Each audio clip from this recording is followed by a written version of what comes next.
ፍቅሬ ይዞት ከጸባዖት በትሕትና ቤቱ ወርዶ ተቀደስኩኝ በነጩ በግ ቀራንዮ ጌታ ታርዶ። ይህ የዮም ሚዲያ ነው። በመላው ዓለም ያላችሁ ሁላችሁም በእውነት ዮም ሚዲያን ላይክ ሼር በማድረግ በእውነት ሁላችሁም ልትሳተፉ ይገባል። ምክንያቱም ዮም ሚዲያ ለየት ባለ አቀራረብ የመጣ በእውነት እንደ ሚዲያ ሁሉን አቀፍ አስተማሪ የሆነ ሚዲያችን ስለሆነ ሁላችሁም ይህን ሚዲያችንን መቀላቀል እንደ ሀገር ግዴታችንን መወጣት ስለሆነ ዮም ሚዲያን በመቀላቀል ሼር ላይክ በማድረግ ሁላችሁም በእውነት እንድትቀላቀሉ በእግዚአብሔር ፍቅር እለምናለሁ። ሁላችሁም በመላ ዓለም ያላችሁ እምነት፣ ጎዛ፣ ዘር ሳትለዩ አመሰግናለሁ። ዮም እግዚአብሔር ሎሊ ባርክ ማይሰራ ኃጢአትን እግዚአብሔር ፍታ ጸጋ በረከቱን ያሳድርብህ። አሜን አሜን። አባታችን እንግዲህ ለእኛ ለልጆቹ ታዘው እዚህ ስቱዲዮችን ድረስ አክብሮ ስለመጡ እናከብሮታለን፣ እናመሰግናለን። እሺ ወደ ጨዋታችን ከመግባታችን በፊት በቅድሚያ ስሙን ለተመልካቾቻችን ያስተዋውቁ ከነማረጉ። አመሰግናለሁ። እንግዲህ አንድ ደካማ አባታችሁን ያስተምራል ብላችሁ እዚህ ስለጋበዛችሁን በራሴና በሚዲያው ስም እናንተን ለማመሰገን እወዳለሁ። ያው ስሜ መላከ ብስራት መምህር ጸጋዬ ይባላለሁ። በኢትዮጵያ ኦርቶዶክስ ተዋሕዶ ቤተክርስቲያን በአዲስ አበባ ሀገረ ስብከት የመካነ ሕይወት ቀበና አቦ ፈረንሳይ ሰባኪ ወንጌል ነኝ።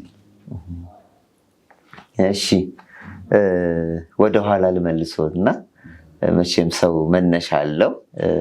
ከመነሻችን ብንነሳ ብዬ ነው። አባታችን የተወለዱ የታደጉ ጋጫውትንችን። አመሰግናለሁ። ያው የተወለድኩት እዚሁ አዲስ አበባ ነው። በተለምዶ ወይም ደግሞ የሰፈር ስም መጥራት ካስፈለገኝ እዚህ ለገሃር አካባቢ ወይም ደግሞ ምድር ባቡር ድንጋይ ጣቢያ አካባቢ ነው ትውልዴ። እድገቱም እዛ ነው? አዎ፣ አብዛኛው እድገቴ ያው እዛ ነው ማለት ይቻላል። ምክንያቱም ከልጅነት ጀምሮ ያው የእናቴ አባት የዚህ ምድር ባቡር ሰራተኛ ስለነበሩ አያት ያው እዛው ተወለድን፣ እዛው አደግን፣ እዛው ተማርን፣ እዛው ደግሞ ያው አሁን ላለበት ደረጃ እንድንደርስ ሆነዋል ማለት ነው። እሺ በእድገቱ መካከል ነው እንግዲህ ሰው አጠራሩ አይታወቅም። እግዚአብሔር በተለያየ መንገድ ነው የሚጠራው። ግማሹን በራእይ ይሆናል፣ ግማሹን በሰው ይሆናል፣ ግማሹን በቤተሰብም ይሆናል። በተለያየ መንገድ እግዚአብሔር ይጠራል። እርሶ ወደዚህ ወደ መንፈሳዊ ሕይወት እንዴት ተጠሩ? አመሰግናለሁ። ያው የእግዚአብሔር ቸርነት ጥሪው ያው ብዙ ነው። እንግዲህ ያው በልጅነት ያለ ነገር አንዳንዴ አይረሳም። የእናቴ አባት ነበሩና ያው በልጅነት ማንኛውም ወላጅ ቤተክርስቲያን ልጆቹን ይዞ እንደሚሄድ ይዘው ይሄዱ ነበር እና ያው ጥሪ ያ ነው ይመስለኛል። ከዕለታት አንድ ቀን ሰንበት ትምህርት ቤቱ መዘምራን መዝሙር ሲያቀርቡ በቃ ጉጉት አደረብኝ። ወይም በቃ የቄስ ልጆችና ወይም በዛ አካባቢ ያሉ ሰዎች ብቻ ነበርና እንደው የሚያገለግሉ የሚፈቀድላቸው መስሎኝ ነበርና እንግዲህ ጥሪ ያቺ የመዝሙር ቀን ናት ብዬ አምናለሁ። ያስታውሷታል? ያቺ መዝሙር መዝሙሩ አዲስ ዓመት ይመስለኛል እና መዘምራን ያው ዛሬ ህፃናቱም አባላቱም አውደ ምሕረት ላይ ወጥተው እንኳን አደረሳቸው ስለሚሉ እነዛን መዝሙሮች ያው የአውደ ዓመት መዝሙሮችን ሲዘምሩ ስለነበረ በዛ በመሳብ ያ ይመስለኛል ጥሪ ብዬ አምናለሁ። የትኛው የእድሜ ክልል ነው? የንፋሳዊ እድሜ ያለ፣ ይሄ እሳታዊ እድሜ ያለ፣ ትንሽ ደግሞ ከፍ ይባላል። በየትኛው እድሜ ክልል ተጠሩ? በእርግጥ ነፍስ እናውቃለን። ያው እኛ ካደግን በኋላ ነው። ጊዜ ያው 80ዎች ውስጥ ነው እና እኔ እና አንድ ወንድሜ አሁን እንግሊዝ ሀገር ነው ያለው፣ አስረስዋሪ ይባላል። ያው እሱም እንደዚሁ የለጋሃር ልጅ ነው። ያችን እናስታውሳለን። አንድ ላይ እንመጣ ነበርን፣ አንድ ላይ ተመዘገብን፣ አንድ ላይ ደግሞ ያው እሱ ወደ እንግሊዝ እኔ እዚህ ነኝ ያለሁት ለጊዜው። ሰንበት ትምህርት ቤት ነው ቅድሚያ የገቡት ማለት ነው? ከድቁናው በፊት ሰንበት ትምህርት ቤት ነው የገቡት? ሰንበት ትምህርት ቤት ነው። ምክንያቱም ለዛሬ ማንነቴ ተወደደም ተጠላም መጀመሪያ ሰንበት ትምህርት ቤት ነው የተመዘገብነው። ሰንበት ትምህርት ቤቱ ደግሞ ያው የሚሰጠውን ያው እንደ ዛሬ ሰፊ ኮርስ ባይኖርም ግን ከመጀመሪያዎች ውስጥ አንዱ ነንና ያው የሚሰጠውን ትምህርት ያው መዝሙር ተኮር ነበር የዛን ጊዜ። ቢሆንም ግን በቃ ቤዞ ሰንበት ትምህርት ቤት ስለሆነ ምንም ማዕከላውያን ብንሆንም በመጀመሪያ ያው እንግዲህ ከዲቁና በፊት ሰንበት ትምህርት ቤት ናት መሰረት። ሰንበት ትምህርት ቤት ገቡ። ከዛ በምን ክፍል ውስጥ አገለገሉ? ከዛ እኔ ከማስታውሰው ከማውቀው የዝማሬ ጸጋ በደንብ አሉት። ኪነ ጥበባዊ የሆነ ደግሞ የመወድስ ግጥማዊ የሆነ ጸጋ አሉት። ሰንበት ትምህርት ውስጥ እያገለገሉ የትኛው ጸጋ ነበር የበለጠ የሚያደላው የነበረው? ይሄ እውነት ነው። መጠሪያዬም መዝሙር ስለነበረ በቀጥታ የገባሁት በቃ ያንን ፍላጎቴን እንትን ለማለት በመዝሙር ክፍል ውስጥ ነበር። እንግዲህ በወቅቱ ነፍሱን ይማረውና በእውነት እጅግ የመዝሙር ፍቅር ያለው ጋሻው ማርዬ የሚባል የዛን ጊዜ ነዋጋዬ ፍቅረየስ እና ዓለም ታደሰ ሌሎችም ስማቸውን ማንጠርሳቸው ብዙ ሰዎች አሉ። ካሳሁን ገብሮን የመሰለ ያንን ፍላጎቴን በማየት በቀጥታ ወደ መዝሙር ክፍል ነበር የገባሁት። ረጅም ጊዜም ያገለገልኩበት ክፍል መዝሙር ክፍል ነው። ከሰብሳቢነት ጀምሮ በአባልነት በኮሚቴነት እና ያ ይመስለኛል እንግዲህ የመዝሙር ክፍልም ተጽዕኖ ስላለበት ዛሬ ላለብኝ የዝማሬ ጸጋ ተጽዕኖ ያደረገው ብዬ አምናለሁ። እሺ፣ ጨዋታችንን በደረቁ ከምናደርገው አንድ ዝማሬ ቢዘምሩልን ደስ ይለኛል። እንግዲህ መዝሙር እግዚአብሔር የምናመሰግንበት በእውነት ብቻኛ እግዚአብሔር የምንገናኝበት ስለሆነ እግዚአብሔርን ማመስገን መልካም ስለሆነ ምናልባት የምዘምር መዝሙር ምንም በተመለከተ ቢሆን ደስ ይለኛል ብዬ አምናለሁ። ያው እርሱ እንደው ደስ በቃ ልቦት የፈቀደው ዛሬ እንዲህ በዚህኛው ብለን መክፈል አንችልም። አሁን ግን ህዝብን ያስተምራል፣ ለእኔም ደግሞ ያጽናናኛል፣ ያስተምረኛል የሚሉትን አንድ ዝማሬ ንስሐም ቢሆን ይችላል፣ የቸብቸብም ቢሆን ይችላል።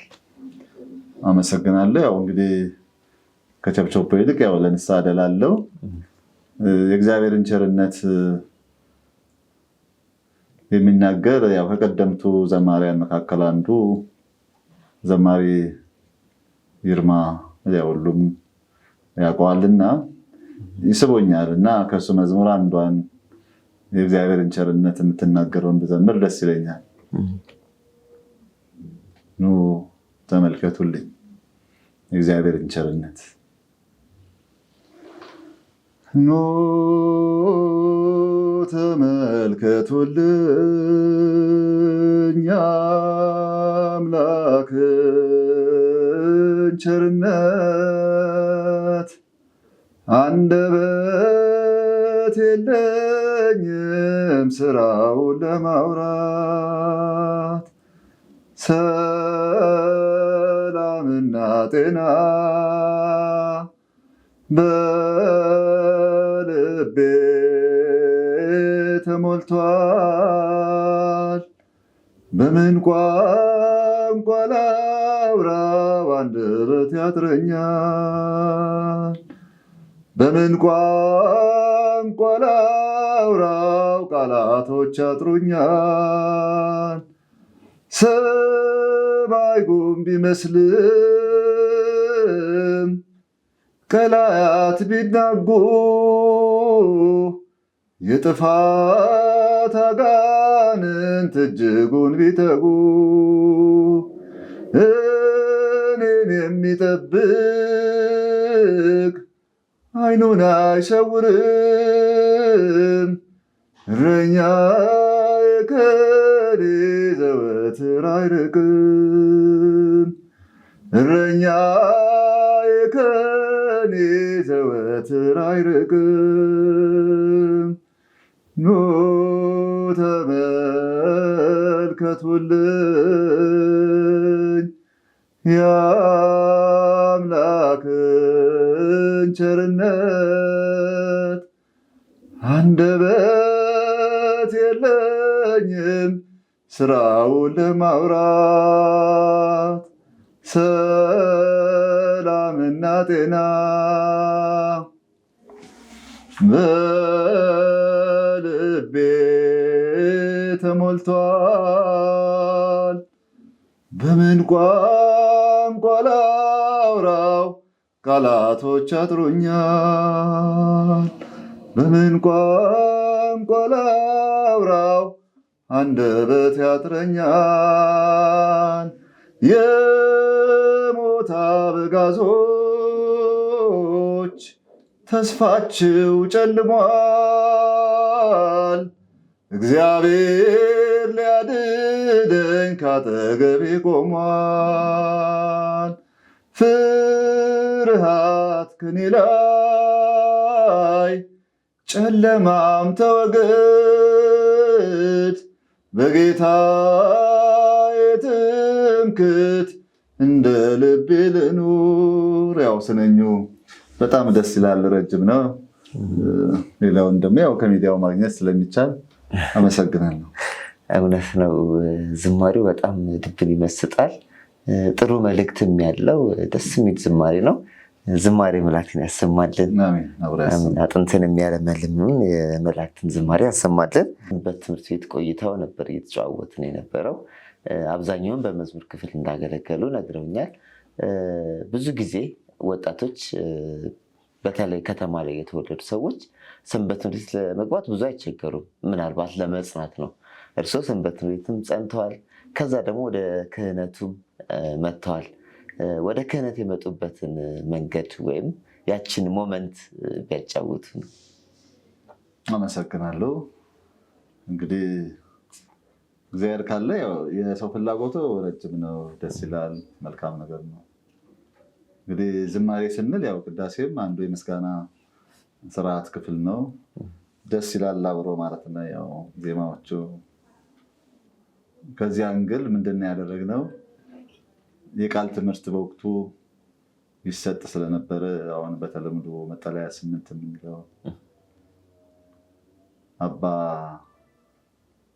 ልብሰወርቅ ወርቄ ሊቀ አበው እሳቸው ልጆችን ሰብስበው ያስተምሩ ስለነበረ አሁንም ፈራ ተባ እያልን ነው።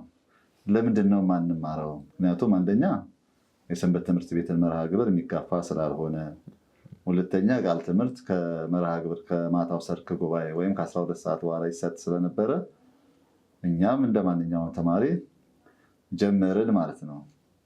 እንግዲህ የልጅነት ነገር ጥሩ ነው፣ ብዙ ነገር በዛው ቀጠልን። እንግዲህ አትብ ገጽ ብለን ጀመርን። ዳሴ ማርያም ተማርን። እንደ ሰንበት ትምህርት ቤትም አሁን ትላንትና ዝማሬ ነበር፣ አሁን ደግሞ መቀደስም አማረን ማለት ነው። ማለት መስቀል ይዞ ቤተ መቅደስ መግባት። ስለዚህ አንዱ መስፈርት ግብረ ዲቁናን ማጥናትና ውዳሴ ማርያምን መማር ስለነበረ ከዛ አንግል ከሰንበት ትምህርት ቤቱ በማይጋጭ መልኩ ያንን ቀጠልን። እንደ አምላካችን መልካም ፈቃድ ለዲቁና የሚያበቃውን የቃል ትምህርት ተማርን። ለሰንበት ትምህርት ቤቱ ከዛ ቤት ምናልባት ሊኖሩ ይችላሉ፣ ግን እንደ መጀመሪያ ማለት ይቻላል እኔ ዲያቆን ዳንኤል ተክሉ፣ ዲያቆን ፍሬዘር ተክሉ ሁለቱም በውጭ ዓለም ነው ያሉት። አብረን ሆነን በወቅቱ ሰንበት ትምህርት ቤቱ ለደብራችን ጽሕፈት ቤት ድጋፍ ጻፈልን። የደብራችን በእውነት ሰበካ ጉባኤም ሆነ አስተዳደር ጽሕፈት ቤቱም በወቅቱ ሊቀ መዘምራን ገብረ ሕይወት መርሶ ይባላሉ። አሁን በሕይወት የሉም። እሳቸው እንደ መጀመሪያ ብለው ድጋፍ ጻፉልን። ለአዲስ አበባ ሀገረ ስብከት የአዲስ አበባ ሀገረ ስብከት ደግሞ በወቅቱ የነበሩት በእውነት ሊቀ ጳጳስ አሁን በሕይወት የሉም። ያው እሳቸው ያው ተቀበሉን። ከዛን ጊዜ ጀምሮ እንግዲህ ግብረ ዲቁናውን አመጣን ማለት ነው። ከቤተሰቡ በዚህ በክህነት ሕይወት ውስጥ ያለፈ ወይም ያለ አለ? ኧረ በፍጹም የለም።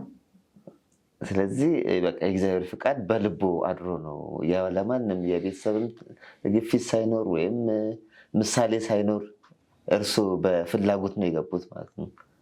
በፍላጎት ነው እንዳልከው። የእግዚአብሔር ጥሪ አይታወቅም። ሊጠራ ከፈለገ ከየትም ይጠራ ነው። ስለዚህ ቤተሰብ ውስጥ እንግዲህ እንደ ወንድ ታላላቆች ቢኖርም ያው አንዱ በሕይወት የለም፣ አንዱ ውጭ ዓለም ነው ያለው። ግን ይህን ያህል ግፊት የለም። እሳቸውም ካረፉ ቀድሞ አርፈዋል። እንደውም አያታችን የእናቴ አባት ግን ከዛ በኋላ ያቺ ትላንትና በእጃቸው ይዘውኝ የነበሩት ነገር ሰርጻ ለዚህ አብቅቷል። ለዚህ አብቅቶናል። ፈጣሪያችን ተመስገን። እስኪ ስለ ትዳር ሕይወቱ ያጫውቱን። መቼ ትዳር መሰረቱ? ትዳር እንዴት ነው? ክርስቲያናዊ የትዳር ሕይወት እንዴት ነው? ያው እንግዲህ ትዳር እንደ ቅዱስ ዮሐንስ አፈወርቅ ያው ትልቁ ዓላማና ግብ ያው የትዳር ዓላማ መጽደቅ ነው። ትንሿ ቤተክርስቲያን መያዝ ነው። ደስ ይላል። ያው ትዳር ሕይወት እኔ ከምናገረው በላይ የሚኖሩበት ሰዎች ደግሞ በሚገባ ስለሚያውቁት ጌታችን አምላካችን መድኃኒታችን ኢየሱስ ክርስቶስም እንግዲህ ሰው ብቻውን በእውነት መኖር መልካም አይደለም ያለው ራሱ ባለቤቱ ነው። ስለዚህ ማንም ረዳት ያስፈልገዋል። ምናልባት በትዳር ብቻ ሳይሆን ማናቸውም ነገር ላይ ሰው ያለ ሰው መኖር አይችልም። መነኮሳትም ቢሆን ረዳ ያስፈልጋቸዋል ሁሉም። ስለዚህ ሰው ብቻውን የሆነ ዘንድ መልካም አይደለም ያለው እግዚአብሔር ነውና እንግዲህ እግዚአብሔር በፈቀደው ነው። አንድ በምንኩስና አንድ ደግሞ ያው በትዳር ሆኖ እግዚአብሔር ማገልገል እንደሚቻል አምላካችን ነው። እንግዲህ ያው በዲቁና ያው ረጅም ጊዜ ካገለገለን በኋላ ያው ጉርምስና ይመጣል፣ ማደግ ይመጣል።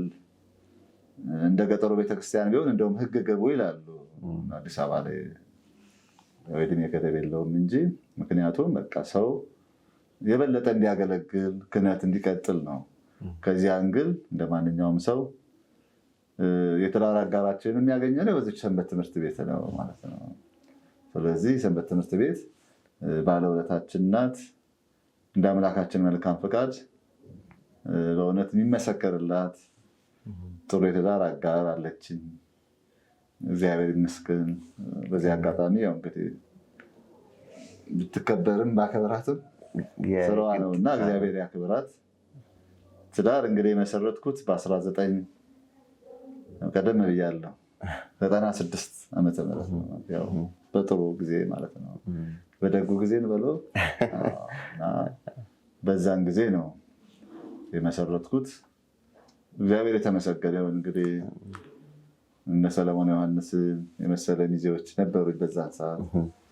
እነ ቢንያም ዘመዴ፣ ዘማሪ ዳግም፣ ኤርሚያስ በላቸው፣ ዳንኤል አበበ እና ደረጃ አለሙ። ያው እነዚህ ያው ሁለቱ የሉም ማለት በሕይወት ማለት ውጭ ሀገር ናቸው። ሌሎቹ ግን እንደዚህ በመሳሰሉ አብዛኛው በሰንበት ትምህርት ቤት ታሪክ ከኔም በፊት ከኔም በኋላ ሊሆን ይችላል። በእውነት እንደኔ የዳሩት ሰው የለም ብዬ አምናለሁ። ምክንያቱም ማንም ቀረ ለማለት ይቸገራሉ። ሕፃናት ቢባሉ ልክ የጥምቀት በዓል እስኪመስል ድረስ ነው።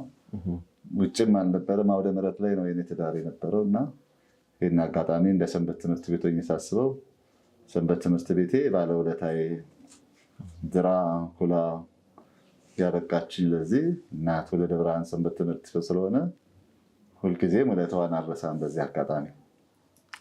እሺ፣ እናመሰግናለን። ይህን የትዳር ሕይወት ያለ ምክንያት አላነሳውም። መቼም እርሱም በማህበራዊ ሚዲያ ይሰማሉ።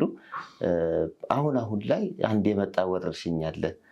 በተለይ በሴቶች በኩል ያለ ልጅ ከወለድን በቂ ነው፣ ትዳር አያስፈልግም፣ በብቻችን ልጃችን ብቻ እናሳድጋለን የሚል ወረርሽኝ መጥቷል። ይሄ ደግሞ ሄዶ ወደፊት ዘርን የማጥፋት የትዳር ሕይወትን የማበላሸት እቅድ ያለው ይመስለኛል። ይህንን አድማጮቻችን ወይም ተመልካቾቻችን ትንሽም ቢሆን ትምህርት እንዲወስዱ ብዬ ነው ያነሳሁት እና ስለዚህ ወረርሽኝ ምን ይላሉ እንደው በጥቂቱ? ያው እንዳልኩ እንግዲህ ትዳር ትልቁ ተቋም ነው። ሁላችንም እንደምናውቀው መስራቹ ሰው አይደለም፣ ባለቤቱ እግዚአብሔር ነው። እግዚአብሔር አንድ ነገር ሲፈጥር ትውልድ እንዲቋረጥ አይደለም፣ እንዲተርፍ ነው። እንኳን ለኛ ባሪያው በአምሳሉ ለተፈጠረን ቀርቶ አይደለም በእውነት ለትንኝ እንኳን እግዚአብሔር መግቦ የሚያደር አምላክ ነው። አንደኛ እምነት ከማጣት ይመስለኛል። ሁለተኛ የምናመልከው አምላካችን ይህንን ነገር ዓላማ አድርጎ በእውነት ትልቁን ተቋም ትዳር ሲመሰርት ነገ የሚሆነውን ያውቃል። ስለዚህ እኔ ለዚህ ትውልድ የማስተላልፈው እንግዲህ እምነት ማጣት ነው። እግዚአብሔር የፈጠረውን ፍጥረት እንኳን ለእኛ የሞተልን የቆሰለልን እንዲሁ ዓለሙን ወደደው የተባለው ክርስቶስ ለእኛ የሚያስባትን ሀሳብ እኛ ሁላችንም እናውቃለን። እና በዚህ አጋጣሚ በእውነት የትዳር ዓላማ እውነት ነው። ትዳር ሲባል ትልቁ መሰረት በእውነት ሀገር ስንል ያው ከትዳር ነው የሚጀምረው። ጤናማ ትዳር ከሆነ ጤናማ ህብረተሰብ አለ። ጤናማ ትዳር ከሆነ ትልቁ ሀገር አለ። እና አሁን የመጣ ወረርሽኝ ምናልባት በስሌት ደረጃ ቢመዘን አከሰረን አጎደለን እንጂ እግዚአብሔር ጋር ሆነው የኖሩ አንዳች ሲጎድልባቸው አላየንም። እና እኔ ህዝቤ እውቀት ከማጣት ጠፍቷል ተብሎ እንደተነገረ ያን ከማጣት ይመስለኛል። እና ሁሉም እንደየእምነቱ አምላኩን ይመን፣ በአምላኩ ላይ ይተማመን። እግዚአብሔር አምላክ ትዳርን የጠበቀው እያንዳንዱ ከዝሙት ጦስ እንዲጠበቅም ጭምር ስለሆነ ይህን ትልቅ ተቋም እግዚአብሔር ይባርከዋል ብዬ ያው እንደግል መጽሐፍም እንደሚል እናምናለንና በእግዚአብሔር ላይ የታመነ ትዳር ለብዙ ስለሚተርፍ በእውነት ይህ ወጣቱም ትውልድ ቢሆን ልጅ ከወለድን ብቻ አይደለም ትዳር ልጅ ለመውለድ አይደለም። ልጅ ባይወለድ ትዳር ይፈታ ማለት ነው ይላል እንደውም ቅዱስ ዮሐንስ አፈወርቅ።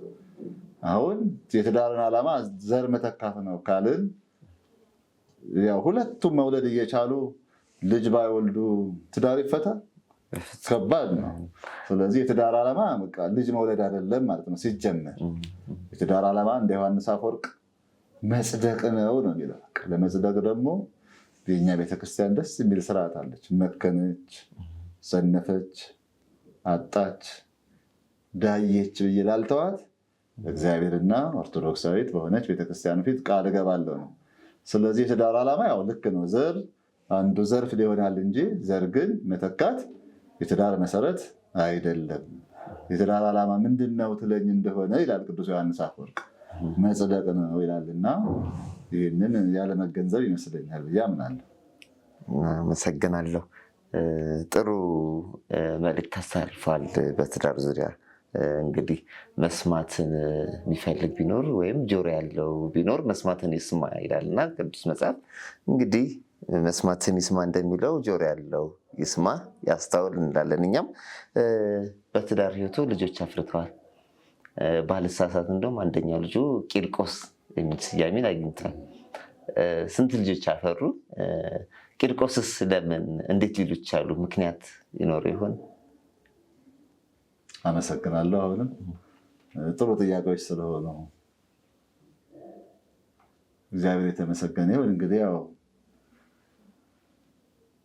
ሁለት ልጆች አሉኝ። አሁን አንደኛው ያው የመጀመሪያው ቂርቆስ ጸጋ ይባላል። ሁለተኛው ሀና ትባላለች። ሁለቱም ተወዳጅ ልጆቼ ናቸው። እግዚአብሔር ይመስገን። እግዚአብሔር ልጅን እንዲህ አድርጎ ደግሞ ሲባርክ ደስ ይላል። እንግዲህ አንዳንድ ጊዜ በእውነት ቂርቆስ ያልኩበት ምክንያት አላቅም። እግዚአብሔር በሁሉ ፍቅር ነው። ያው ያሳደገን ታቦት ስንል ያልደግንበት የተማርንበት ቂርቆስን በጣም ነው የምወደው። ያው ሰው የራሱ ምርጫ ይኖራል። ያው ትልቁ እግዚአብሔር እንዳለ ሆነ ማለት ነው። እና ብዙ ጊዜ እቆጫለሁ። አንደኛ የኔ ክብር ማለት ነው እዚያ ያደረሰኝ እግዚአብሔር ነው። ቂርቆስ ግን አንተ ጸጋዬ ነህ፣ ያው ከስሜም ጋር እንትን ስለሚል ቂርቆስ ጸጋዬ ነህ ማለት ክብሬ ነህ፣ አማላጄ ነህ፣ ቃል ኪዳኔ ነህ ብዬ ያንን አምናለሁ።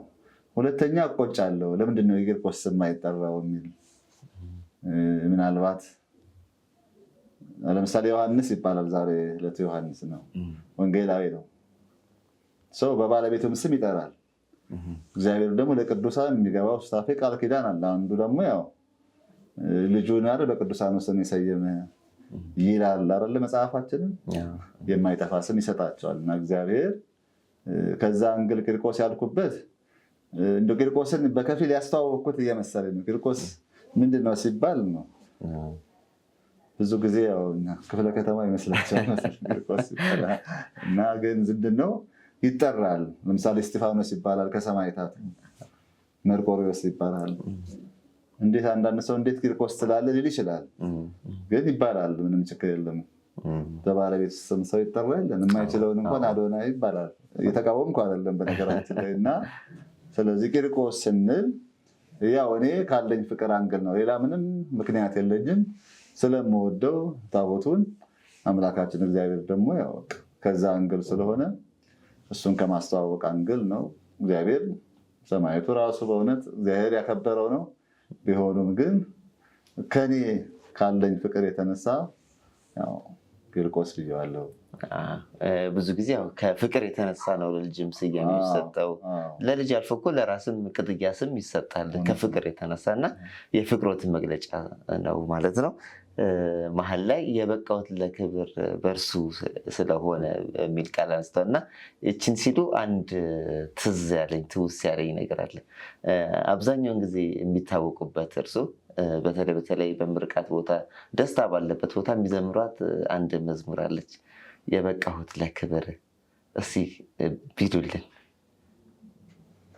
አመሰግናለሁ። እንግዲህ ክቡር መዓዛ ጥበባት ዳግማዊ ደርቤ እያስፈቀድኩ ዘምራለሁ ማለት ይሄ ወቅት የበቃሁት ለክብር የሚል እንግዲህ ሁለት ባልና ሚስቶች ያው በታሪክ እንደሰማነው ረጅም የትዳር ጊዜያቸውን አሳልፈው ለዛ የተደረሰ መዝሙር እንደሆነ ያው መረጃው አለኝ። ግን ስንኙ ለሁሉም ይስማማል። ሁላችንም በእውነት ነው የበቃ ነው ለክብር በሱ ነው። በአምላካችን ተሻግረናል። አናልፈውም ያልነውን ነገር አሳልፎናል። ህይወት ብርቱ ሰልፍ ናት። እውነት ነው ከደረሰብን መከራና ሀዘን ይልቅ ሁሌ የደረሰልን እግዚአብሔር ይበልጣል በእያንዳንዳችን ህይወት ውስጥ። ስለዚህ ሁላችንም የበቃ ነው በአምላካችን ስለሆነ እንግዲህ እንድዘምር ከተፈቀደልኝ ትንሽ የተወሰነ ስንኝ እንደቀድሙ ለማለት እሞክራለሁ። የበቃሁት ለክብር ባንተ እኮ ነው እግዚአብሔር፣ ታሪክ ሆኖ ትላንትና ዛሬ አሰብኩ በምስጋና። ታሪክ ሆኖ ትላንትና ዛሬ አሰብኩ በምስጋና። እንዳያልፍ የለ ሁሉም አለፈ ባንተ ቸርነት፣ ብቻዬን ሆኜ ያነባሁበት ያዘኔ ወራት። ሰው የገፋውን ትደግፋለህ የድሃው ጌታ፣ አንተን ያዘ አይጎልበትም የዕድሜ ገበታ። የበቃሁት ለክብር ባንተ እኮ ነው እግዚአብሔር፣ ታሪክ ሆኖ ትላንትና ዛሬ አሰብኩ በምስጋና። ታሪክ ሆኖ ትላንትና ዛሬ አሰብኩ በምስጋና። ባዶዬን ሆኜ ያኔ ስወጣ አንዳች የሌለኝ፣ ከበረከት ሞልተኝ አምላክ ባትመልሰኝ። ዛሬ ላይ ሆኜ የቆምኩበትን ብመረምረው ለካስ ያኖረኝ ያሰነበተኝ ያንተ ክንድ ነው። በልጅነቴ ተንከባከብከኝ ገና ሳልጸና፣ ዛሬም አልተውከኝ ታጽናናኛለህ በሽምግልና። ምንም ውጥኑ ጅማሬ ሁሉ ታናሽ ቢሆንም አንተ ያለኸው ፍጻሜው ታላቅ መሆኑ አይቀርም። አሜን። እውነት ለብዙ ሰው መጽናኛ የሆነ መዝሙር ነው። በተለይ እግዚአብሔርን ተአምር ላዩ፣ የእግዚአብሔር መዳፍን ላዩ፣ ለተፈወሱ፣ ትልቅ ማዕረግ ላይ ለደረሱ፣ ለሁሉም በየአቅሙ ለደረሰለት ቦታ የሚገልጽ መዝሙር ነው እና ደስ ይላል በእውነት። በድጋሚ ዝማሬ መላእክትን ያሰማልን። ወደ ጨዋታችን እንቀጥልና በአንድ ሰሞን ወደ መናገሻ አካባቢ ጊዜ አሳልፎ ነበር ማለት ይቻላል። ስለሱ ውስጥ ጊዜ ያጫውቱን። እንዴት ሊሄዱ ቻሉ? ወይም በዛ ቦታ የነበረው ምንድን ነው? አመሰግናለሁ። ብዙ ነገር እየመለሳችሁ ነው። የመናገሻ መንበረ ማርቆስ ቅዱስ ማርቆስ ቤተክርስቲያን በጣም እውነት ከቂርቆስ ያልተናነሰ የምወደው ቅዱስ መካን ቦታ ነው ማለት ነው። እዛ ቦታ ላይ ሰፊ ታሪክ አለን። መነሻችን እዛ ቦታ ለመሄዳችን ያው እንግዲህ ጓደኛችን መምህር ዲያቆን ዳንኤል ተክሉ አሁን በስዊድን ጉተንበርግ የቅዱስ ገብርኤል አገልጋይ ነው። እዛም ሆኖ እና እሱ አጎት አለው። መነሻው እሱ ነው። እሱ ደርሶ ከመጣ በኋላ ግን ለብዙዎቻችን እንድንሳብ አድርጎናል። እሱ አንዴ ካሳየን በኋላ ከዛ በኋላ ግን በጣም የዛን ሰሞን እንደ ጎርፍ ማዕበል የሚሄድበት ቂርቆስ መካን ወይም ደግሞ ሱባኤ የሚያዝበት ቦታ ቢኖር መናገሻ ቅዱስ ማርቆስ ነው። በወቅቱም ደግሞ አሁን በሕይወት የለም፣ በረከታቸው ይደርብንና መምህር ክፍሉ የሚባለው እጅግ በጣም ተወዳጅ ንጹሕ የጸሎት አባት ያው ፍቅራቸው የበለጠ እንድንመጣ አድርጎናል ማለት ነው። እና ያው እዛ ቦታ የሄድንበት ምክንያት ያው ቅድሚያ ያለ ሱባኤ ቢሆንም ግን ብዙ ልጆችን ይዘን ደግሞ እውነት በማስታመም በመርዳት በመጸለይ ከእነርሱ ጋር እውነት ያለ ስስት ነበር። አሁን ይቅርታ የዛሬን አገልግሎት ግን የዛን ሰዓት የነበረው እጅግ በጣም ያለ ስስት ነበር የምናገረው። ቤተሰብ የለ፣ እንውላለን፣ እነሱ እናስታምማለን። ማናቸውም ነገሮች ሳንጸየፍ እናንተን ሳንል በእውነት ብዙ መስዋዕትነት የከፈልንበት ቦታ ነው። ምስክርነት እንኳን ማርታ ተፈሪ የምትባላለች አሁን ለትዳር በቅታ አለች። ማርትዬ በዚህ አጋጣሚ እውነት አከብርሻለሁ። ማርቆስን ባሰብን ቁጥር ደግሞ የአንቺን ጽናትን በዚህ እነሰርካለም እና ያው ስማቸውን የማልጠራቸው እጅግ በጣም ብዙ ሰዎች የተፈወሱበት በእውነት ቅዱስ መካን ስለሆነ መናገሻ ማርቆስ ለእኛ ልዩ ቦታ አለው። በተለይ እንደው ሱባኤውን ከተማረ እንደምታውቁት ብዙ ሰዓታት ቋሚ ያለ እዛ ቦታ ግን የመሄዳችን ጥቅም ምንድን ነው? አንደኛ ሰንበት ትምህርት ቤት ለማቋቋም በወቅቱ በእውነት ደስ ይላል። ከሩቅ ቦታ ነበር የሚመጡት እና ያንን አንድ በማድረግ እኛም ባለን ዲቁና ቅዳሴ በመግባት ሱባኤ በመግባት ረጅም ጊዜ ያሳለፍንበት ቦታ ቢኖር አንዱ መናገሻ ቅዱስ ማርቆስ ነው እና ማርቆስን በዚህ አጋጣሚ አንረሳውም። እንደ ቤተክርስቲያናችንም ባለውለታ ነው ቅዱስ ማርቆስ። የኢትዮጵያ ቤተክርስቲያን በእውነት የራሷን ጳጳስ ሳትሾም አይደለ 111 ጳጳሳት የመጡት ከመንበረ ማርቆስ ስለሆነ ማርቆስ ልጅ ቦታ አለን። አቡነ ማቴዎስም ልክ አሁን መንበረ ፕትርክናቸው ደስ ይላል። ግቢ የአቡነ ማቴዎስ ቤት ይባላል እና እዛ እንዳለ በዚህ አጋጣሚ ለመናገር እወዳለሁ እና ያ ቦታ አሁን ዛሬ ላይ ባዶ ሆኖ ብዙ የአብነት ትምህርት ቤት የነበረበት ነው እና መናገሻ ማርቆስን በዚህ አጋጣሚ በሚዲያ የምታዩን ሰዎች እንድትጎበኙት። ታሪካዊ ቦታ ነው፣ ልዩ ቅርስ ያለበት ስለሆነ በዚህ አጋጣሚ ማርቆስን ለመናገር እፈልጋለሁ። ወደ ዝዋይም ሄደው ነበር። እንዲሁም ብዙ ቆይታም እንዳሉት ነው መረጃ የደረሰኝ። ለትምህርት ነው የሄዱት ወይስ? እስኪ ከእርሶ አንደበት እንስማ። አመሰግናለሁ። ያው እንግዲህ መቼም እያደግክ ነው የምትመጣው። አንድ የነብርን ጭራ የያዙት አይደል የሚባለው። እግዚአብሔር የተመሰገነ ይሁን። እንደ ሰንበት ትምህርት ቤት እድሉ መጣ ማለት ነው።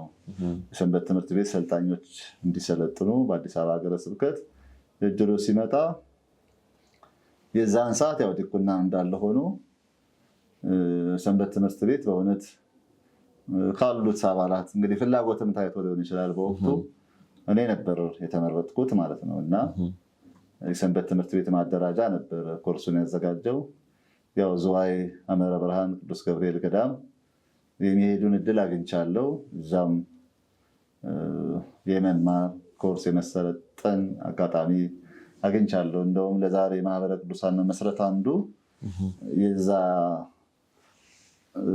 በእውነት አስተዋጽኦ ነው ብዬ እገምታለሁ። ምክንያቱም ከዛ የወጡ አባላት ነበሩ። ያው ሁሉም ማህበረ ቅዱሳን የሰለጠኑ ያስታውሳሉ 1984 ዓመተ ምህረት ላይ።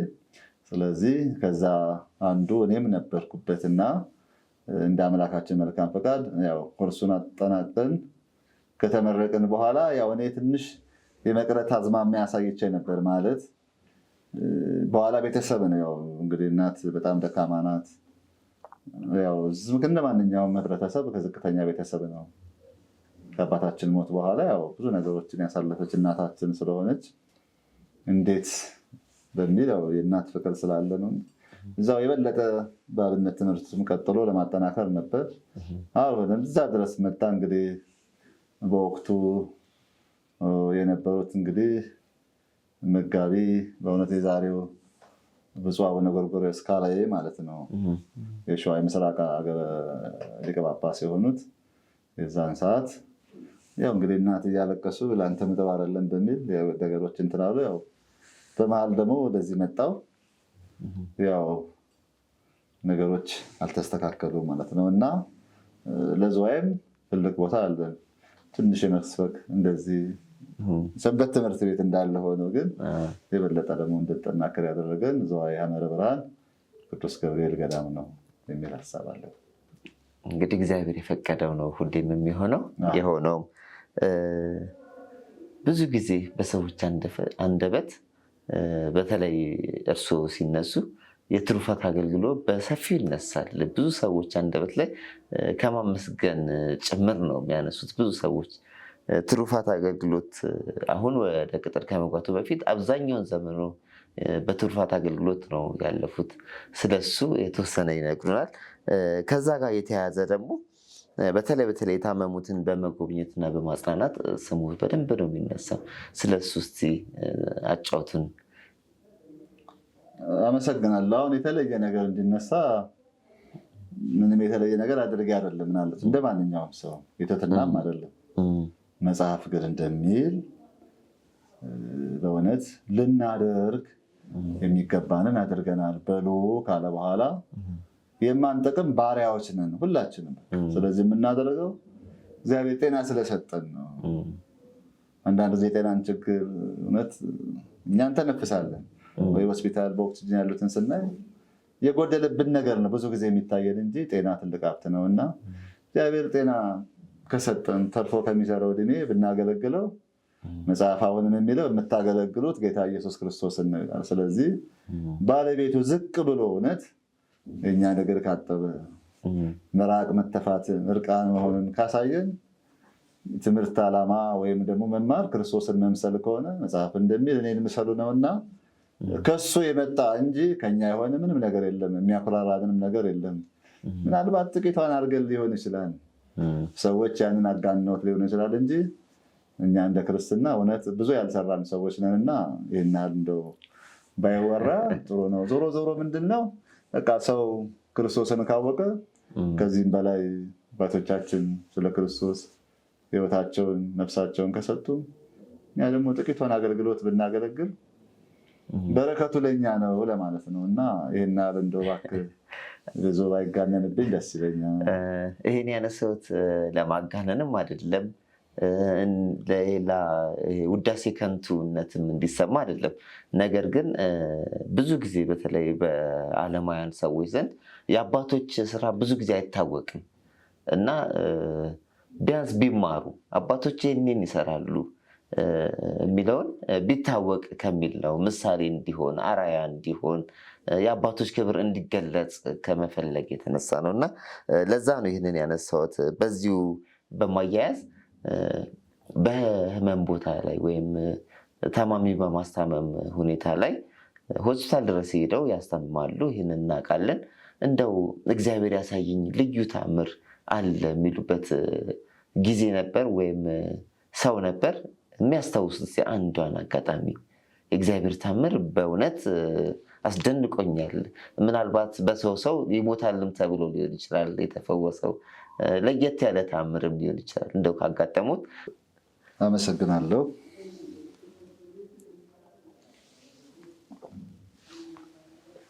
ንጎሩ ለእግዚአብሔር ምሕረቱ ወመንክር ለጓለመያው። እንግዲህ እግዚአብሔር ያደረገው ታምር ብዙ ነው። እኛ እንኳን በዘመናችን በእውነት ያየነውን የሰማነውን እንመሰክራለን። እግዚአብሔር ስለሆነ ይችላል።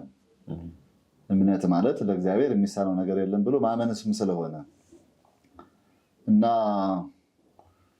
እንደ እግዚአብሔርን ክብር ማሳነስ እንዳይሆንብኝ በእውነት በህይወት መኖር ለሁላችንም ትልቅ ነገር ነው። ትልቁ ነገር ግን እንግዲህ በህይወታችን ውስጥ አንዳንድ ጊዜ እኛም ጸሎት ተሰምቶ የዳሰስነው መስቀል የጸለይነው ጸሎት አድርገን በእውነት ብዙ ታምር አይተናል በዘመናችን። እውነት በጣም እጅግ አልጋ ይዘው የነበሩ ቆመው የሄዱ ምናልባት የዳኑት የመሰከሩ የተሻለ ነበር። ከተለያየ ደዌዎች የተፈወሱ እጅግ በጣም ብዙ ናቸው። ከዚህ ውስጥ ግን የሚገርመን እንግዲህ እግዚአብሔር ውስጥ በእውነት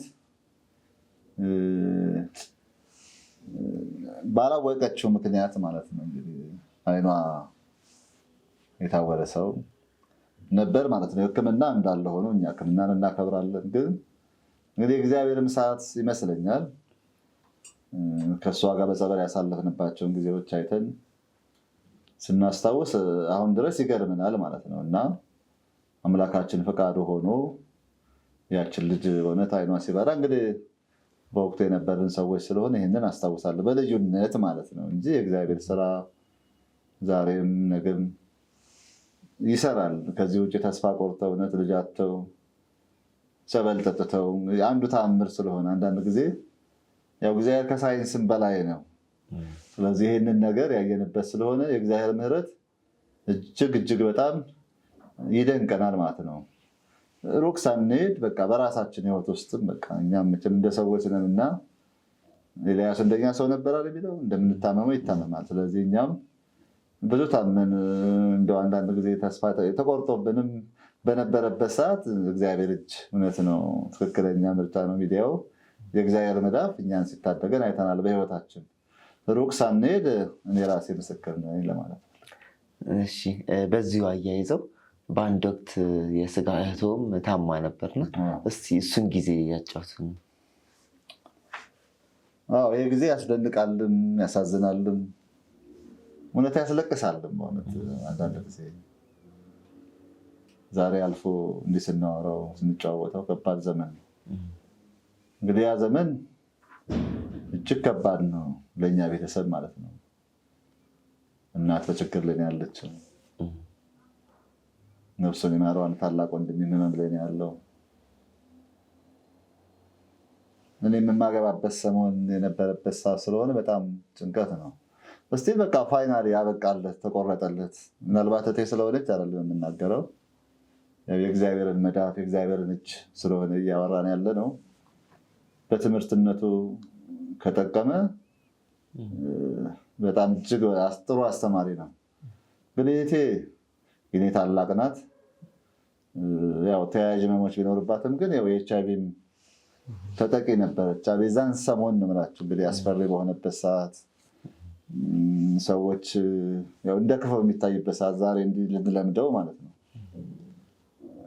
እንግዲህ ሰው ተስፋ ከቆረጠ እውነት ነው። ሰው ለካ ያለ ምግብ 2 ቀን ያለ ውሃም 1 ቀን ያለ ተስፋ ግን መኖር በማይቻልበት ሰዓት እስቲል በቃ ተስፋ በቆረጠችበት በታመመችበት ሰዓት በእንቅርት ላይ ጆሮ ደግፍ እንዲሉ ከዛም በላይ ደግሞ እንደገና ሳምባ ታማሚ የሆነችበት ሰዓት ላይ አግኝቶ ማጣት ከባድ ነው። ትንሽ በስደቱ ዓለም ነበረች። ያ ሁሉ በቃ ባዶ ልክ የሆነ ህይወት ሲኖርባት ህመም ተጨምሮ ከባድ ነው። እንዳልኳቸው ጥሩ ነው እግዚአብሔርን ማወቅ፣ ትንሽ ቤተክርስቲያን መመላለሳችን እንግዲህ ጥቅሙ ብዙ ነው። እግዚአብሔር አላሳፈረኝም እንደግል ማለት ነው እና እግዚአብሔርን እንለምነው ነበር። በቃ እግዚአብሔር በቃ አይሆንባት ማዳንን ስጣት፣ ለንስሐ ሞት አብቃት። ፋይናል ዛሬ ነገ መቃብሯ ተነሷ ጉድጓዷ ተቆፍሮ ይህን ምናልባት የቅርብ ወንድሞችም ያው እነሰለኝ ያውቃሉ ብዬ ገምታለሁ። ለምን የቅርብ ጓደኞችም አጋዦችም እንደ ሰንበት ትምህርት ቤት ቀደምት አባላትም ይህን ሁሉ ታሪክ ያውቃሉ። በዚህ ሁሉ ውስጥ ግን አምላካችን እግዚአብሔር በእውነት ድንቅ ተአምር አድርገዋል ማለት ነው። ያው እንግዲህ እግዚአብሔር ቸርነት ብዙ አይደል? እውነት። ስለዚህ ባይገባንም ለክፉዎች ቸርን መድኃኔዓለም በአባትነት ፍቅር እንዲህ እንደወደድከን እናውቃለን። ስለዚህ ያንን ነገር አድኗት እግዚአብሔር የተመሰገነ ይሁን። ዛሬ ሙሉ ለሙሉ ድናለች። እግዚአብሔር የተመሰገነ ይሁን። በድሜም አለች። እግዚአብሔር ይመስገን። ያ ታሪክ ሁሉ ተቀይሮ እግዚአብሔር አምላክ ከገባችበት አፈር ከዛሬ ነገ ጥሩም ባይነፋል ሲባል ብዙ ታሪኮች አሳልፋለች። ያው ከእናቷ ጋር ትልቁን ድርሻ እናቷ ቢወስድም ያው የኛ ምክንያትነት ደግሞ ጥቂትም ቢሆን እግዚአብሔር አግዞናል እና ይሄንን ሌላ ሩቅ ሳንሄድ በቃ በእህቴ በራሴ ያየሁት ነገር ስለሆነ እግዚአብሔር ቸር እንደሆነ በእርግጥም እኔ ፈዋሽ እግዚአብሔር ነኝ እንዳለ ሲፈውስ አይተናል፣ ሲያድን አይተናል። በጥቂት ጸሎት እግዚአብሔር ይህን ያህል ካደረገ ወይነት እግዚአብሔር ብታመንልህማ ወደሚል ደረጃ ያደረሰኝ ይሄ ነውና በእውነት አምላካችን እንደምታውቁት ከመድኃኒት በፊት የነበረ መድኃኒት ነው። እግዚአብሔር እስተ ንጉሥ ውእቱ እምቅድመ ዓለም ወገብረ መድኃኒት እንደተባለ ልክ ነው። ሕክምና መድኃኒት ያዛሉ እንጂ መድኃኒት አይሆንም አይደለ? እኛ ጌታ ግን መድኃኒት ነው። ልብሱ መድኃኒት ነው። ሕይወቱ መድኃኒት ነው። ልብሱ መድኃኒት ነው። ቃሉ መድኃኒት ነው።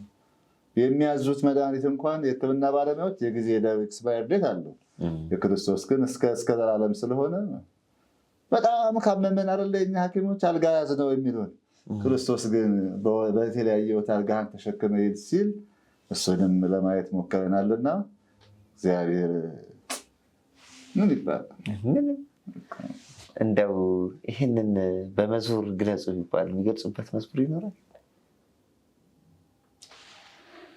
እሱ ስለ እናንተ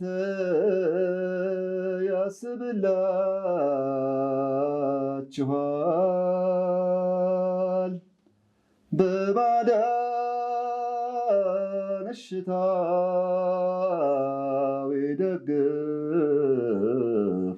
ይደግፋችኋል፣ በምልጃ ቅረቡት፣ በጸሎት ጠይቁት፣ በእምነት ቅረቡት፣ አትጠራጠሩ፣ በእምነት ቅረቡት፣ አትጠራጠሩት።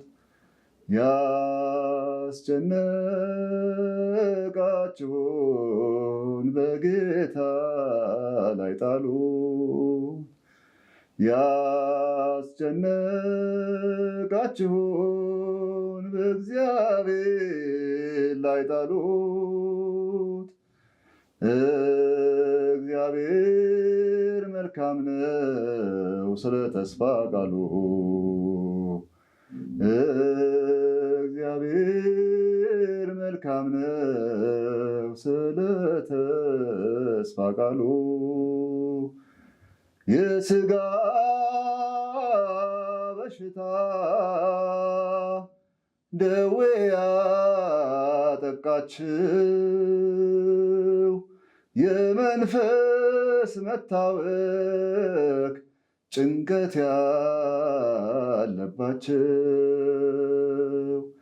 ቅረቡ ጠይቁ ተጨንቀናል በሉት አምላኩ ሁሉም አለው አምነው ከለመኑት አምላክ ሁሉም አለ። ስለዚህ የምገልጽባት መዝሙር ብትኖርም እች ናት። ስንኙንም ያው ከመዳፍ ታገኙታላችሁ። እውነት ነው። በደንብ ደግሞ ገላጭም መዝሙር ነው። በደንብ ይገልጥልናል። እንግዲህ እህቱም እንግዲህ ትልቅ ታምር ነው እግዚአብሔር ያሳየን። መጽሐፍ ቅዱስ በእርግጥ ምን ይላል? ይህም በእግዚአብሔር ዓይን ቀላል ነው ይላል። ያው ለእኛ ለሰዎች እርስ በርስ ለመማሪያ እርስ በርስ ለመደጋገፊያ እናነሳዋለን እንጂ ይህ በእግዚአብሔር ዓይን ቀላል ነው። ከዚህም በላይ ድንቅ ድንቅ ነገር ያደርግልናል። የእግዚአብሔር መዳፍ ደግሞ የማያሳየን የለምና ስላደረገው ነገር ሁሉ እግዚአብሔር ስም የተመሰገነ ይሁን። ከህመም ቦታ እዛው ጠጋ እንበልና መቼም ሰው እድሜ ልክ አይኖርም። ህመም ለትምህርት ይሆናል፣ ለሌሎች ማስተማሪያም ይሆናል። እግዚአብሔር ከህመም አሳልፎ ደግሞ እድሜም ሲያበቃ ወደ እረፍተ ስጋ ይወስደናል። በዛ ድባብ አንዳንድ ሰዎች የከፋ ሀዘን ውስጥ ይገባሉ እና በዛ ሀዘን ድባብ እርሶ እየተገኙ ብዙ የማጽናናት ስራን ይሰራሉ እና ትልቅ አገልግሎት ነው ይሄ። ሌሎችም አብዛኛው አገልጋዮች ይህን ነገር ቢለምዱ ጥሩ ነው እና እንደው ይሄ ለውዳሴ ከንቱም አይደለም። አሁንም ግን ለሌሎች አገልጋዮች ይሆን ዘንድ ሀዘን ቦታ ሄዶ ማገልገሉ ምን ያህል ተገቢ ነው፣ ምን ያህል ጥቅም ያስገኛል የሚለውን ይነግሩን። አመሰግናለሁ። እውነት እንደ ለቅሶ ቤት ያለ ካወቅንበት በተለይ የስብከት ማዕከል የለም። ያው መጽሐፍ ቅዱሱ በትንቢተ ኢሳይያስ ምዕራፍ 40 ቁጥር 1 ላይ አጽናኑ ሕዝቤን አጽናኑ ይላል። ቅዱስ ጳውሎስም ይህንን ቃል ሲያጠነክርልን በሁለተኛ ቆሮንቶስ ምዕራፍ 1 ቁጥር 3 ላይ እርሱ በመከራችን ሁሉ ያጽናናናል ተብሏል። ህዝባችን በብዙ መልኩ ያዝናል። ምናልባት ሀዘን ትልቁን ቦታ ሊይዝ ይችላል። ትምህርት ሲሰጥ ዛሬ እንደ ሀገር መፈናቀል አለ፣ ረሃብ አለ፣ ጦርነት አለ፣ ስደት አለ።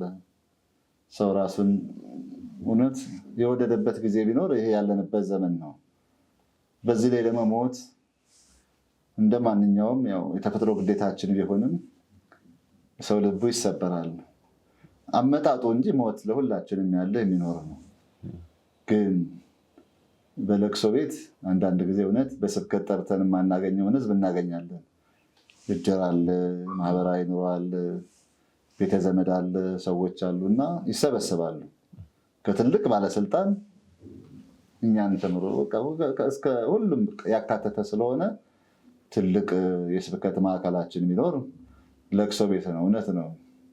እና በዚህ የምረካበት ምንድን ነው? ሰው ምክንያቱም ልቡ ተሰብረዋል ማለት ነው። ሀሳቡ ሳይከፈል ነው ሲሰማን። ምክንያቱም ነገ እንደሚሞት አውቆ ነው። እኛ ሁላችን እንሞታለን፣ በምድር ላይ እንደማይታፈስ ውሃ ነንና ተብሎ እንደተነገረ እንደሚሞት አውቆ የሰው ዘመኑ አጭር ነው እንደተባለው ያንን አውቆ ስለሚሰማን ብዙ ያተረፍንባቸው በእውነት አንዱ የስብከት ማዕከላችን ነው ብዬ እገምታለሁ። ለቅሶ ቤት ማለት ነው እና የብዙዎች እንባ ታብሰዋል፣ በርትተዋል፣ ጠንክረዋል። እናንተ ካስተማራችሁን ወዲህ ብለዋል። በእርግጥ እግዚአብሔር ነው የሚያስተምረው የሚያጽናናው። እኛ ምክንያት እንሆን እንጂ ሐዘንተኛውንም ህመምተኛውንም ማናቸውንም የሚያጸና እግዚአብሔር ነው። እኛ በከንቱ የተቀበልነውን ነገር ነው ለሱ ግን ያልተጠቀምንበት ነገር ቢኖር ይሄ ነው ማለት ነው። ምክንያቱም ከዚህ የበለጠ የስብከት ማዕከል የለም። እናውቃለን። በእውነት የሰርክ ጉባኤዎቻችን በጣም ጥቂት ሰዎች ናቸው። ምን ለምድ እነሱ ላይ ብቻ ነው። ለቅሶ ቤት ግን በእውነት እንደ ኢትዮጵያ ኦርቶዶክስ ተዋሕዶ ቤተክርስቲያን በዚህ አጋጣሚ ብንጠቀምበት አንደኛ አገልግሎታችንን ሆሮ መሃሮ ዓለምን ዞራቸው አስተምሮ ነው። ስለዚህ ለመማር ፈቃደኛ የሆነ ህብረተሰብ ስላለ በተለይ እንደ አጥቢያችን ደግሞ ያው ተለምዷል ማለት ነው። እንደ ቂርቆስ አጥቢያ እጅግ በጣም ተለምዷል። ሰውም ይጠብቃል። እንደውም ስንቀር ሁሉ ቅር ይለዋል እና ከዚህ አንግል የለቅሶ ቤት ትምህርት እጅግ በጣም እንደውም ከመወደውና ደስ ይላል። ከሚያዝኑት ጋር ማልቀስ ከሚደሰቱት ጋር መደሰት እንዳለ ሆኖ እኔ እጅግ በጣም የምወደው አገልግሎት ነው። እግዚአብሔር እንግዲህ ጸጋን ሲያበዛ እንዲህ ነው። ለቅዱስ ዳዊት 7 የጸጋ ሀብታትን ሰጥቷል። ለእርሱም ብዙ የጸጋ ሀብታትን ሰጥቷል። ከቅድም ጀምሮ እንዳነሳ ነው የዝማሬ አይተናል። የማስቀደስ የመቀደስ ጸጋ ሰጥቶታል። ያዘነን የማጽናናት ጸጋ ሰጥቶታል። ሌላኛው ከዚህ ጋር ልናነሳው የምንችለው ደግሞ በደስታ ቦታ በተለይ በሰርግ ቦታ ላይ ብዙዎቻችን የምናውቀው በቅኔ መወድስ ደስታንም የመካፈል ጸጋ አሉት እና ይህንንም እስኪ ትንሽ ያጫውቱን። አመሰግናለሁ። ሰርግና ቦታ እንደምትል ለማንኛውም ያው ሰርግም መቼም ሰው ትልቁ ስኬት የሚደርስበት ነገር ነው፣ ለቁም ነገር ሲበቃ ማለት ነው። እና እውነት ነው በሰርግ ጊዜ ያው ዝማሬው፣ ትምህርቱ፣ ምስጋናው እንዳለ ሆኖ አንዳንድ ጊዜ እውነት የቤተክርስቲያን ደግሞ እውነት አባቶቻችን ያስተማሩን ወይም ከነሱ የተማርነውን ነገር ደግሞ ያው መወድስ ሲባል የሚከብረው በነገራችን ላይ ክርስቶስ ነው አምላካችን እግዚአብሔር። በቅኔም ሆነ እኔ እንኳን ቅኔ ሳይሆን እንደ አማርኛ ግጥም በሚለው ይስተካከል። ግን ሰዎች አሁን በተለይ ለሰርግ በዚህ አጋጣሚ ማለት ነው አሁን ለምግብ ለተለያየ ነገር የምናወጣውን ነገር ታውቃላችሁ። እና መንፈሳዊ ዓላማም አንዱ በእውነት ሰርጋችን ነገ እረፍት ሆነን በእንዲህ አይነት ውዳሴ፣ በእንዲህ አይነት ምስጋና፣ በእንዲህ አይነት ግጥሞች ደግሞ ሲታጀቡ የበለጠ ስለሚሆን ያም በእውነት እጅግ ደስ የሚለኝ አገልግሎት ነው ማለት ነው። አንደኛ ቅድም እንዳልኩት ልክ ከለቅሶ ቤቱ ያልተናነሰ ብዙ ሕዝብ ይገኝበታል። ስለዚህ በዛ ላይ ደግሞ ብዙ አትራፊ ልንሆን እንችላለን ማለት ነው። ለደስታ የመጣውን ሕዝብ ማርከን በተለይ መንፈሳዊ ይዘት ካለው ጋብቻችን ያም ባይሆን እንኳን እንዲመጡ የሚያደርግበት ስለሆነ እጅግ በጣም የሚወደድ ስለሆነ በዚህ አጋጣሚ እንግዲህ ያላገባችሁ አለን እናንተ ፈቃደኛ ሆናችሁ እግዚአብሔር ጸጋዎትን ያብዛልን፣ የበለጠ ጸጋ ይስጦት ይጨምርሎት። ወደ ኋላ መለስ ስንበልና አሁን ወደ ቅጥር በክህነትም በቤተክርስቲያንም ወደ ቅጥር ከመምጣቱ በፊት ብዙ ውጣ ውረዶችን እንዳሳለፉ እናውቃለን። ስራ ተደራጅተው ነበረ አንድ ሰሞን አይደል? እንዴት ሆነ እሱ? እንዴት አለፈ? ያው መጽሐፍ እንደሚል እንግዲህ የማይሰራ ይብላ ነው። ስራ ፈታ ይምሩ አይደለ? የዳይቨርስ ወርክሾፕ ነው ይብላ። ስለዚህ በተገኘው አጋጣሚ ስራ መስራት ጥሩ ነው፣ ግን ሰው የተጠራበትን ነው ሊሰራ የሚችለው ማለት ነው አንዳንድ ጊዜ እንጂ እግዚአብሔር በዛ ይባርክም እያልኩ አይደለም። በዚህም ደግሞ ካላወቅንበት ነው። ዞሮ ዞሮ ምንድነው ስራ ለሁሉ አስፈላጊ ነው። ስራ ፈትነት ነው ኃጢአትን የሚያመጣውና እንደ ማንኛውም ልጅ እንግዲህ በመደራጀት ማለት ነው የጥቃቅንና አነስተኛ ይባላል እና አይደለ? በዛን ዘመን ማለት ነው እና የአንድ ለአምስት የተባሉ ፔፕሲ ኪዮስኮች እዛ ውስጥም ለመደራጀት ሞክሬያለሁ የተወሰነ ጊዜ፣ ያው ቤት ውስጥ ከፈረሰበት ጊዜ ድረስ ማለት ነው።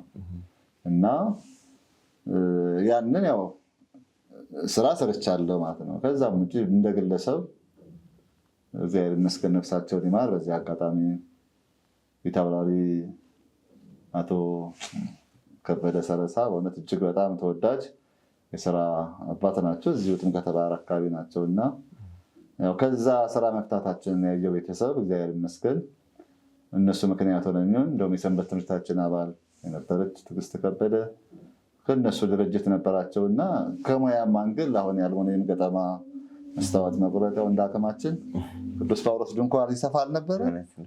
ከዛ አንግል በእውነት ያስተማረኝ ቤተሰብ ስለሆነ አቶ ከበደ ሰረሳን እና ወይዘሮ የሺን አስፋውን በዚህ አጋጣሚ ያመሰግናለሁ። እጃችን እንድንፈታ ስራ እንድንሰራ ረጅም ጊዜ ማለት ነው ከቅጥሩ በፊት እንግዲህ እነዚህም ቦታዎች ለመስራት ሞክረናል። እንደ ማንኛውም እውነት የወዛደር ስራ ሰርተናል። ለጋራ አካባቢ ድሮ መኪና ተራ ነበር እኛ ሰፈር እና ብዙ ነገሮችን ውጣ ውረድ አሳልፈናል። ይሄ ግን የሚያስከበር እንጂ ስራ የሚያናንቅ አይደለም። ዞሮ ዞሮ ግን የእግዚአብሔር ጥሪ ስላለች አሁን ፋይናል ደግሞ ያለሁበት ዝቅ ያለውን ከፍ ማድረግ ይችልበት የለ ጌታ። ስለዚህ እግዚአብሔር ይመስገን በሁሉም ነገር አመሰግነዋል። እንግዲህ ክርስትና ውጣ ውረድ አለው። ብዙዎቻችን እንዲህ በአፍ ነው እንጂ የምንለው በተግባር አናውቀው። ያነሳሁትም ለዛ ነው። እርሱ እዚህ ደረጃ ላይ መድረስ እንደ ማንኛውም ዝም ብሎ ድቁና ተቀብሎ ከዛ ቀጥታ ክህነት እንደያዙ ቀጥታ ወደ ቤተክርስቲያን ቅጥር አይደለም የገቡት። ለዛ ነው ያነሳሁት። ብዙ ጊዜ ትንሽ ፈተና ሲያጋጥመን ምንሻሻው ነገር አለ፣ ግን ክርስትና ውጣ ውረድ አለው። እንዲሁም ዮሴፍንም ማንሳት ይቻላል፣ ሌሎችንም ቅዱሳን ማንሳት ይቻላል። በዘመናችን ደግሞ እርሱ ይህንን እንዲመሰክሩ ነው ይህንን የሚያነሳውት። ብዙ ውጣ ውረድ አሳልፈው ነው ለዚህ ክብር የበቁት እና እግዚአብሔር የተመሰገነ ይሁን ስለ ሁሉ። አሁን የንስሐ ልጆች አሉት። ከዚህ ጋር የተያያዘ የመጨረሻ ጥያቄ ለማንሳት ነው ያነሳሁት እና የንስሐ ልጆች ላይ ምን መሰራት አለበት? አባቶች ምን ማድረግ አለባቸው? ልጆችስ ምን ማድረግ አለባቸው? እችን ነገር የተወሰነ ቢሉን። አመሰግናለሁ። ያው የተጋነነ ልጆች የለኝም። አሁንም ብዙ ጊዜ ወደ ማማከሩ ቢባል ይቀለኛል። ምናልባት ጥቂቶች ናቸው ቢኖሩም ያው ወጣቶችና ማዕከል ያደረገ ነው ሲቀርብም ማለት ነው። ትልልቅ ሰዎችን ያው ሰው መቼም አቅሙን ማወቅ አለበት። ምክንያቱም አደራ ነው የምንቀበለውና ዘግ መጠበቅ ግልገሎችን ጠበቶችን ነው። ለሰንበት ትምህርት ቤት ያው ጥቂት እየሰራው ያለሁት በወጣቶቹ ጋር ነው የሚል ሀሳብ አለኝ። ያም ደግሞ እውነት ነው። ከወጣቶቹ ጋር የተወሰኑ ልጆች ያው እንደ ማንኛውም አባት ግድ ነው መቼም ሰው ተምሮ ምን ተነግበር ሲባል አይደለ ንስሐ መግባት ነው። ንስሐ አባት ደግሞ የግዴታ ያስፈልጋል። እንደውም በእኛ ቤተክርስቲያን አይደል ደስ ይላል ቋንቋው አበ ነፍስ አይደል የሚባለው የነፍስ አባት ደስ ይላል። የነፍስ አባት እንግዲህ አንድ ወላጅ በእውነት ለልጆቹ አይደለ የሚያስፈልገውን እንደሚያደርግ ሁሉ በእውነት የነፍስ አባትም ደግሞ ለልጆቹ የሚያስፈልገውን ነገር ማድረግ ያስፈልጋል። ትልቁ የወንጌል ክፍልም አይደለ መንግስተ ሰማያት ቀርባለችና አይደለ አሁን ንስሐ ግቡ ስለሚል ነው። ስለዚህ ንስሐ ለመግባት ምናልባት ከኛ ድካም ካልሆነ በስተቀር ምዕመናን ይማራሉ። ግን በተማሩት ልክ ደግሞ ሆነን መገኘት ያስፈልጋል። አንዳንድ ጊዜ ማለት ነው እንደጠቅላላ ማለት ነው። ቢያንስ ከነሱ አንድ ምዕራፍ ብንሻል ጥሩ ነው። ምክንያቱም ለሚጠይቋችሁ ሁሉ አይደለ መልስ ለመስጠት የተዘጋጀን እንድንሆን ያስፈልጋል። አንባቢ ብንሆን ንስሐ አባትና የልጅ ግንኙነት እስከምን ድረስ የሚለውን ነገር ጠንቅቀን ካወቅን እግዚአብሔር ይመስገን አባቶቻችን በየዋህነት በደግነት አቆይተዋል። በተለይ በዚህ ዘመን ያለን ወጣቶች ወይም ወጣት ካህናት አገልጋዮች መማር እንዳለብን ከተሞክሮ ያስፈልጋል። ምክንያቱም ዛሬ ወጣቱ የሚጠይቀው በጣም ከባባድ ጥያቄ ነው። ጊዜው ሰልጥኗል፣ ቴክኖሎጂ አለ። እነሱን ከዛ ህይወቱ ስለማውጣት የበለጠ ደግሞ ወደ ስጋው ደግሞ መቼም ማረፊያው ጥጉ እሱ ስለሆነ ለማብቃት የግዴታ መማር ያስፈልጋል። ይህ ነገዋን ቤተክርስቲያን ካሰብን ዛሬ ወጣቶች ላይ መስራት አለብን። ለምንድነው ቆራቢ የጠፋው? ለምንድነው ህፃናት ብቻ ወይም እንደማሮግ ስንል በቃ ያለ መስራታችን ውጤት ነው ብዬ አምናለሁ፣ እንደ ግል ማለት ነው። እና ሰውን ወደ ስጋው ደግሞ እንዲበቃ ያስፈልጋል እንጂ አገልግሎት ሲባል እንደ መዘመር ማስተማር ብቻ አይደለም። እና እንደዚህ ያጣ ነው ምናልባት የምንሰጠው አገልግሎት አናሳ ነው ብዬ ስለማምን ይህ ማለት ሁሉንም ካህናት አይወክልም። እንደ ግሌ እንደ አቅሜ ነው እያወራ ያለሁትና ከዛ ግን የንስሐና የልጆች ግንኙነት የበለጠ ሊጠነክር ያስፈልጋል። ቤተክርስቲያን በዚህ ላይ መስራት አለባት ማለት ነው። እንደው ገሌ መምሬ እንደዚች ጸበል ርጩልኝ እንደዚህ ጥሩ ነው፣ እሱም ጥሩ ነገር ነው። እናቶቻችን ግን የሚያስፈልገው የኛ ሰውነት የእግዚአብሔር ቤተ መቅደስ ስለሆነ በዚህ አጋጣሚ በእውነት እግዚአብሔር ቤተ መቅደስ የተቀበልን ባለአደራዎችንም ስለሆነ እግዚአብሔር ደሙን ከኛ የሚፈልግ ከሆነ እጅግ መስራት፣ መጠንከር፣ መጸለይ እንዳለብን ነው የሚሰማኝ። እንግዲህ በዚህ አጋጣሚ በእውነት የመጽናናት ዘመን እንዲመጣላችሁ አይደል መጽሐፍ ቅዱስ የሐዋርያት ሥራ ምዕራፍ 3 ቁጥር 22 ላይ የመጽናናት ዘመን እንዲመጣላችሁ ንስሐ ግቡ። በእውነት ንስሐ ኃላፊነትን መውሰድን ጭምር ነው። ንስሐ እግዚአብሔር የምትሰጥ ሁለተኛ ዕድል ናት። ማን ነው ያልወደቀው አይደለ? ዳዊት ተነስተዋል የምንለው እኮ አይደለ? ከውድቀት በኋላ ንስሐ ናት የእግዚአብሔር ልብ ያሰኘችው። የካደውን ጴጥሮስ አይደለ? ንስሐ ናት። ኮከበ ሃይማኖት አንተ አለት ነህ፣ ረሽፍታውን ወንበዴውን እኛ እንኳን ተስፋ እንዳንቆርጥ አይደለ? ባለቀ ሰዓት እንኳን አንተ ተቀድሞ ለአዳም ብላ መንግስተ ሰማያት ያስገባች ንስሐ ስለሆነች እዚህ አጋጣሚ አይደለ ንስሐ በመግባት እግዚአብሔር ጋር ሆነን እንደ ሀገር የምንፈልገውን ሰላምና በረከት እንድናገኝ ሁላችንም የመጽናናት ዘመን እንዲመጣልን ንስሐ መግባት ያስፈልጋል የሚል ዓላማ አለ። ከልብ እናመሰግናለን። እግዚአብሔር ይስጥልን። የነበረን ቆይታ እንግዲህ ይህን ይመስል ነበር። ጥሩ ቆይታ ቆይተናል። በመጨረሻ እንደው ማስተላለፍ አለብኝ ይሄ ቀረ የሚሉት ካለ እድሉን ልስጦትና ከዛ በኋላ ደግሞ አንድ ዝማሬ ዘምረን እንጨርሳለን። የምወዳት ዝማሬ አለች፣ ብዙ ጊዜ እርስዎ ነው የሚያነሷት። ስላደረክልኝ ስለ ውለታህ የምትለዋን ዘምረን እንለያያለን። ከዛ ቤት የቀረ መልእክት አለ? የቀረ መልእክት ያው ቅዱስ ጳውሎስ እንዳለው እንግዲህ ብዙ እንዳልተርክ ጊዜ ያጥረኛል ነው። በእውነት ከእግዚአብሔር መዳፍ እጅ ከዚህ ስቱዲዮ ጋር ሆነ ማውራት ሲጀመር አይሰለችም።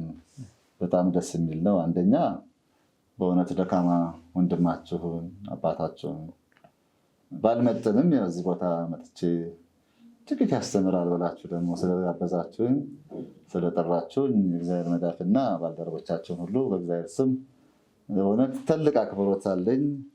አመሰግናለሁ ማለት ነው። ሚዲያ በእውነት ይህ ትልቅ ሚዲያ ነው። ወደፊት ብዙ ሊሰራ እንደሚገባ ተስፋ እናደርጋለን። ሚዲያውን በማገዝ ሼር በማድረግ በዚህ አጋጣሚ ደግሞ ምናልባት በመላው ዓለም ያላችሁ ኦርቶዶክሳውያንና ማናችሁም ብትሆኑ እዚህ ጋር ዓላማው ሰው ትምህርት እንዲማርበት እንጂ የአንዱን ሃይማኖት የማስፋፋት ስላልሆነ በዚህ አጋጣሚ በእውነት ሼር አድርጎ የሚለውን መልእክቴን ማስተላለፍ እወደዋለሁ። ከዛ ውጭ እንግዲህ ለእኔ በጎ ያደረጋችሁትን ሁሉ እንግዲህ ዛሬ አጋጣሚውን ካገኘው ለእኔ እዚህ መድረስ በጸሎት ያገዛችሁኝ፣ በገንዘባችሁ የረዳችሁኝ፣ ለዛሬ ማንነቴ ሁሉ በእውነት በህይወቴ ውስጥ ጥቃቅን ነገሮች ሁሉ የሞላችሁን ሁሉ የበረከት አባት ይሙላላችሁ፣ በጤና ይመልስላችሁ። ቋንቋ የለኝም፣ ጥሩ ሆኜ እንዳገለግላችሁ ለእኔም ጸልዩልኝ። ጸሎት ጥሩ ነው እና ይህንን ማስተላለፍ እወዳለሁ። በተረፈ ሀገራችንን ሰላም ያድርግልን። ሰላም ሲኖር ነው እና ስለ ሀገር ሰላም በእውነት ሁላችንም ልንጸልይ ይገባል። የኢትዮጵያ መከራዋ ይብቃ፣ የምንማርበትን አምላካችን እግዚአብሔር ይፍቀድልን። ሁሌም ማለዳ አዲስ ነው እግዚአብሔር፣ የሚሳነውም የለም ምንም ነገር። እጹብና ድንቅ ተአምር የሚሰራ ቅዱስ እግዚአብሔር ሆነ ከኛ ጋራ። ሁሌም ማለዳ አዲስ ነው እግዚአብሔር፣ የሚሳነውም የለም ምንም ነገር። እጹብና ድንቅ ተአምር የሚሰራ ቅዱስ እግዚአብሔር ሆነ ከኛ ጋራ። የእኛ ክንድ ያልቻለውን የእሱ ክንድ ይችለዋል። ተራራውን ንዶ ይደለድለዋል። ግፈኞች ቢገፉንም ወደ እሱ እንጠጋለን። በሚመቸው ክንዱ እንደገፋለን። ሁሌም ማለዳ አዲስ ነው እግዚአብሔር፣ የሚሳነውም የለም ምንም ነገር። እጹብ ተአምር የሚሰራ ቅዱስ እግዚአብሔር ሆነ ከኛ ጋራ። በወደድን በሱ ከሁሉም በልጣለን። የማይቻለውን በእርሱ እንችላለን። በኃይለ መንፈሱ ድካማችን ጠፍቶ ከፊቱ ያቆመናል ደግፎ አበርትቶ። የሚገዳደሩን ሺህ ሆነው ቢነሱ እንደ ጉንበነኑ ስንጮህ ወደሱ። ለካስ ሁሉም ያልፋል እግዚአብሔር ሲነሳ፣ መጽናናት ይሰጣል ሐዘን የሚያስረሳ። ሁሌም ማለዳ አዲስ ነው እግዚአብሔር፣ የሚሳነውም የለም ምንም ነገር። እጹብና ድንቅ ተአምር የሚሰራ ቅዱስ እግዚአብሔር ሆነ ከኛ ጋራ። አሜን። ቅዱስ እግዚአብሔር ሁሌም ከኛ ጋር ይሁን። አሜን። በእውነት ጊዜዎትን ሰውተው እኛን ታናናሽውን አክብረው እዚህ ስቱዲዮ ድረስ ተገኝተው ትልቅ ትምህርትን ስላስተማሩን ትልቅ የእግዚአብሔርን ታምራት ስላጫወቱን የእግዚአብሔርን ስራ ኑ እንጨዋወት ይላልና መጽሐፍ ቅዱስ። የእግዚአብሔርን ስራ ስላጫወቱን ከልብ እናመሰግናለን። እኔም አመሰግናለሁ። እግዚአብሔር ይባርክልን፣ እግዚአብሔር ይስጥልኝ። በሌላ ፕሮግራም ያገናኝ። ክብሩን ጸጋውን ያድልህ። የማይሰራ ኃጢአትን እግዚአብሔር ይፍታ። አመሰግናለሁ።